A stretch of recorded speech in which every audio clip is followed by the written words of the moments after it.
Here's something you may not know about Amendment 5.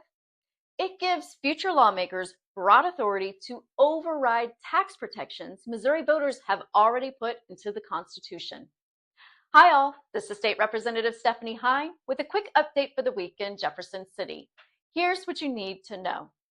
Over the years, Missouri voters have approved important constitutional protections dealing with taxes. Amendment 5 would give future lawmakers broad authority to override or suspend some of those protections. Here are three examples. First, the Hancock Amendment.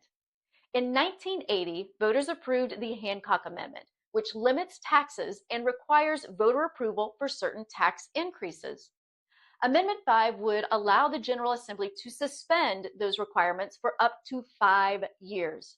This means Missourians would lose their right to vote on the amount of sales tax increases so long as the increase is intended to reduce income taxes. Second, the ban on taxing services. In 2016, voters approved the constitutional amendment prohibiting sales taxes on most services. Amendment 5 gives future lawmakers broad authority to expand sales and use taxes to any good or service. That means protections approved by voters just 10 years ago can be overridden. Services such as healthcare, legal services, childcare, and home and auto repairs, even rent, could potentially be subject to sales taxes. It's important to note that Amendment 5 does not contain any carve-outs or exemptions. Third, the ban on real estate transfer taxes.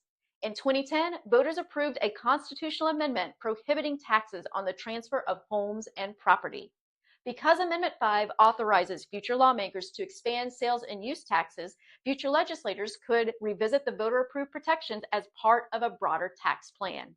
Again, the amendment contains no exceptions, so we simply don't know the full range of services to be taxed. Now, it's also important to remember that lawmakers don't need your permission to cut income taxes, but they do need your permission to raise and expand taxes, and that's why Amendment 5 is on your ballot. To be clear, none of these taxes happen automatically, but Amendment 5 gives future politicians the authority to revisit decisions Missouri voters have already made and gives them permission to do just that. Before you vote, I encourage you to read the amendment carefully and understand its full implications. Thanks for watching. Stay engaged, stay informed, and as always, reach out if you have any questions or concerns. See you soon.